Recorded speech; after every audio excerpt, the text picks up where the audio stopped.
motorcycle racing champion. But anyone who's ever spent Father's Day in Davis, West Virginia knows that the Blackwater 100 is a whole lot more than just a race.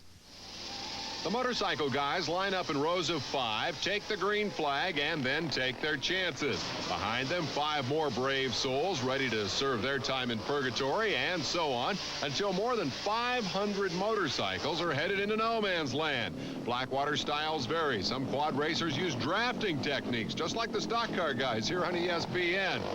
Now, for the serious rider, this is a real race to overcome any obstacle: rocks, trees, television cameras.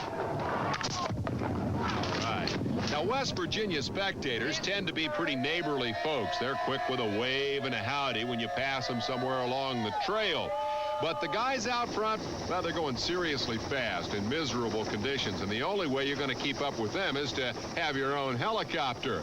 Most spectators don't, so they just don't make any effort to keep up with Blackwater. Instead, they find a place to wait for Blackwater to come to them, and the places they like the best are the places where the trail meet the river. It's pretty apparent to me that these folks come to this water crossing not for the purpose of watching people cross the water, but rather to watch people fall in the water. It's also a lot of fun to see a hard-working guy who appears to be doing pretty well suddenly get stuck in the water and have to push his motorcycle. And when things are really going their way, these people can watch folks get stuck in the water and fall in the water all at the same time. This guy right here, he is classic Blackwater. He's going to come out of there churning like a paddle wheeler, hurrying to get out of the river and back to the racing, gets clear of the whole mess, and then the thing flies out of gear and leaves him sitting there while all those guys that he's just worked so hard to pass go right on back by him. Hey, now, aren't we having fun? Now, at first blush, you might assume a four-wheeled ATV has a lot of advantages when it comes to getting through the deep stuff and the wet stuff. But you see, that's not the case. The Blackwater quads have their own special problems. At least he's got a lot of help. Now, my favorite river racer got to be the fella who made it all the way through the water, got to the other side, and then tipped over on the rocks. Now, the fast guys in this thing are no-muss, no-fuss riders like Scott Summers, national champion in this form of racing.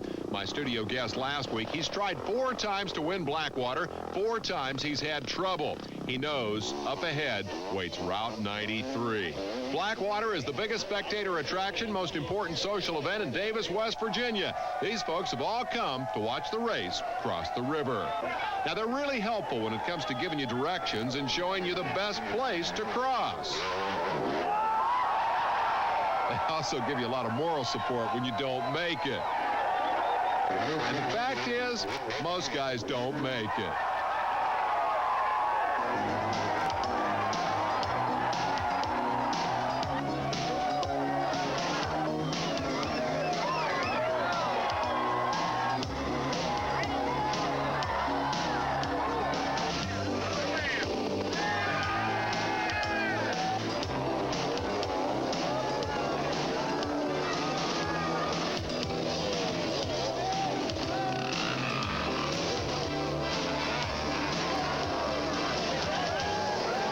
Mr. Excitement just about clips a spectator, then tries to drown the cameraman. He didn't make it either. In fact, Mr. Camera had taken a pretty good beating by the time we got to this guy. Tipped over just thinking about that challenge up ahead, but determination is often capable of overruling good sense, and so Mr. Kawasaki fired her up and let the good times roll.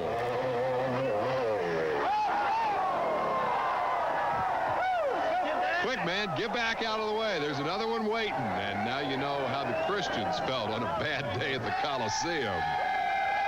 Now, I think you can see from the shot coming up of the quad winner that he is one of the aforementioned serious fast guys. This guy's name is Bob Sloan. He wins the 4-wheeled class. Second time that Sloan has taken the trophy home to Martinsville, Indiana. Congratulations to you, Bob. And who do you suppose finally won the motorcycle class? Well, it was my guest last week, Scott Summers. That's becoming a pleasant tradition. Scott is our 4th straight studio guest who's gone on to win the following weekend. And if he doesn't look exactly overjoyed, well, consider the possibility that he may be just a little bit tired. Congratulations, Scott Summers. With the track record we're piling up here, we're going to have